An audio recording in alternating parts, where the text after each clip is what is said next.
ان کا معمول یہ تھا, وہ کبھی ایسے بستر پہ لیٹ کے نہیں سوئے, وہ کہتے تھے چلتے پھرتے سونا سیکھو, چلتے پھرتے سو, یعنی کام کرتے تھے محنت کا, جب نیند آتی وہیں لیٹ جاتے, گہری نیند, تھوڑی دیر آرام کیا, بس اٹھ کے پھر کام کرنا شروع کیا. تو ان کے ایک مرید نے ان کی ٹائم کو کیلکولیٹ کیا, انہوں نے کہا یہ 24 گھنٹے میں جو ان کا جو سونے کا ٹائم ہے کتنا بنتا ہے, 2.5 گھنٹے. تبھی تو اتنا کام. بذل المجہود دیکھو, سعودی عرب کی یونیورسٹیوں میں ہے وہ بذل المجہود, جو ان کی ابو داؤد کی شرح ہے. تو لیکن میں نہ خود اس پر عمل کرتا ہوں نہ آپ کو کہوں گا, ہماری صحتیں کمزور ہیں, تمیز سے سو جایا کرو بستر پہ لیٹ کے, لیکن کم کریں اس نیند کو. اللہ تعالیٰ عمل کی توفیق عطا فرمائے. تو میں ڈاکٹروں کی جو فیلڈ میں ٹانگ اڑاتا ہوں, نہیں اڑاتا بھائی کوئی, میں ڈاکٹر ہوں, میں تو کامن سینس کی ایک عمومی بات کرتا ہوں, اور وہ باتیں ڈاکٹر بھی کر رہے ہوتے ہیں. ایک ڈاکٹر نہیں کرے گا تو دوسرے سے پوچھیں, وہ وہی کہہ رہا ہوگا جو میں کہہ رہا ہوں. صحیح ہے نا, اجماع نہیں ہے اس پہ ڈاکٹروں کا. صحیح ہے, اتفاقی چیز نہیں ہے, اجماعی مسئلہ نہیں ہے. تو اب دیکھو, پہلے ڈاکٹر کہتے تھے نا, بہت ساری چیزوں کا کہتے تھے, اب اس سے رجوع کر لیے. چینی کو کتنا کھلا کے پوری قوم کو چینی کا عادی بنا دیا, اب خود کہہ رہے ہیں وائٹ پوائزن ہے چینی میں, کیمیکل ڈالے جا رہے ہیں, ٹھیک ہے نا, اس میں پتہ نہیں کیا کیا ڈالا جا رہا ہے. تو یہ جو میں نے کہا کہ ہر آدمی ہر ایک کی فیلڈ میں ٹانگ اڑا رہا ہے, تو مجھ پر بھی لوگ یہ اعتراض کرتے ہیں, نہار منہ پانی پینا, اتنے گلاس پانی پینا, یہ ڈاکٹروں کی فیلڈ ہے اور اس میں مفتی صاحب نے ٹانگ اڑائی ہوئی ہے. ابھی میرا ایک نیا بیان اپلوڈ ہوا ہے, پتہ نہیں نہار منہ پانی یا کھانے کے بعد پانی, اس پہ بعض لوگوں نے بہت بولا یہ مفتی بھی ہے, ڈاکٹر بھی ہے, حکیم بھی ہے, پتہ نہیں کیا کیا بننے کی کوشش کرتا ہے. سمجھ رہے ہو, اس کا جواب یہ ہے کہ اگر کوئی آپ سے پوچھے کہ اسلام میں کتنی نمازیں فرض ہیں, تو آپ کیا جواب دو گے؟ 5. آپ یہ بولے گے مفتی صاحب سے پوچھو, بولے گے بھائی یہ تو کامن سینس کی باتیں ہیں, اس کے لیے کھوپڑی ہونی چاہیے.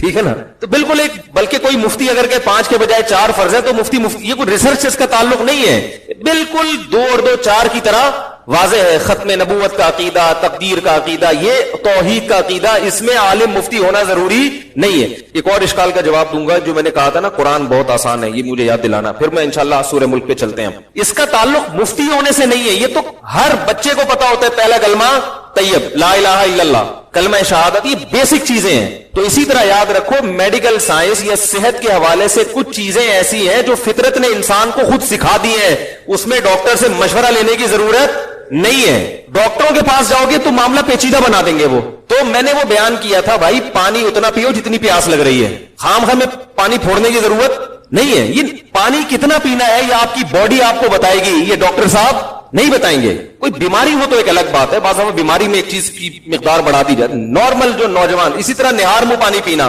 کتنے لوگ ہیں صبح صبح اٹھ کے 3 4 گلاس پی رہے ہیں. تو نہار منہ کیوں پی رہے ہو, جب پیاس نہیں لگ رہی تو کیوں پی رہے ہو پانی بھائی؟ کہ ڈاکٹر نے کہا ہے کہ اس کے یہ فائدے. اور بھائی جان, پانی اللہ کی قسم ایسی چیز نہیں ہے جو انسان ڈاکٹر سے پوچھ کے پیے کہ کب پینا ہے. اور یہ تو آدم, یہ تو اتنی تو کھوپڑی ہونی چاہیے سوچنے کے لیے. میں نے مثال دی تھی, کبھی جانور کو دیکھا صبح اٹھ کے پانی پی رہا ہو, تو اس پہ ایک صاحب نے کمنٹس کیا جانور تو استنجا بھی نہیں کرتا. ارے استنجا کا تعلق صفائی ستھرائی اور تہذیب سے ہے, اور پانی اور کھانے کا تعلق آپ کی باڈی سے ہے. باڈی تہذیب کے معاملے میں انسان کو جانوروں پر قیاس نہیں کیا جا سکتا. کھانے پینے میں تو کیا جا سکتا ہے, ڈاکٹروں کی تو ساری ریسرچ ہی جانوروں پہ ہوتی ہے, پھر انسان پہ کرتے ہیں. وہ ہر تجربہ پہلے جانور پہ کرتے ہیں, کہتے ہیں یار فٹ اب انسان پہ لے کر آؤ اس کو, اس لیے کہ ان کو پتا ہے باڈی کے لحاظ سے جانور اور انسان میں کوئی بڑا فرق نہیں ہے. سمجھ رہے کہ نہیں سمجھ رہے؟ تو سارے جانور صبح صبح اچھے بچوں کی طرح اٹھتے ہیں, کھانے کی فکر میں لگتے ہیں. وہ تو پیاس لگ رہی ہے, رات کو مرغن غذائیں کھا کے سوئے ہیں تو صبح پیاس لگ رہی ہوتی, پی لیں, نہیں لگ رہی تو نہ پیئیں. سمجھ میں آ رہی ہے بات کہ نہیں آ رہی؟ تو ہر چیز میں ڈاکٹر کو گھسیڑیں گے. میں آپ کو بتا دوں کہ ڈاکٹروں کی تحقیقات بدلتی رہتی ہیں, کئی تحقیقات بدل چکی ہیں. جو ایسی باتیں کی جو ایب نارملٹی والی باتیں تھیں, وہ پھر بعد میں ریزلٹ چینج ہوئی ہے. وہ آج آپ کو فائدے بتا رہے ہیں, یقیناً بہت سے فائدے ہیں. ممکن ہے کل ان فائدوں سے رجوع کریں, وہ عین ممکن ہے کل رجوع کر لیں کہ یار یہ انسان کی باڈی اتنی پیچیدہ ہے کہ کیا کھانے سے کیا کیا اثر ہو رہا ہے یہ 100% معلوم نہیں کیا جا سکتا. ایک فائدہ نظر آ رہا ہے, ممکن ہے اس کا دوسرا نقصان. ہمارے شیخ حضرت مفتی رشید احمد صاحب نے بعض ڈاکٹروں کے کہنے پر صبح صبح پانی پینا شروع کیا. پہلے آہستہ آہستہ عادت ڈال کے حضرت کا پیٹ نکلنا شروع ہو گیا, حالانکہ وقت ایسے فٹ فاٹ تھے. حضرت نے کہا میں کون سا ایسا نیا کام کر رہا ہوں جس سے میری توند نکل رہی ہے, باقی تو وہی میرا لائف اسٹائل ہے. پتا چلا پانی, تو پانی چھوڑا تو وہ دوبارہ. پھر انہوں نے, حضرت نے ایلوپیتھک کتابیں بھی بہت پڑھی تھی, حکیمی بھی, ہومیوپیتھک بھی, نیم ڈاکٹر تھے وہ. تو حضرت نے پھر قدیم عربی کتابیں نکالی جس میں پرانے حکیم تھے نا,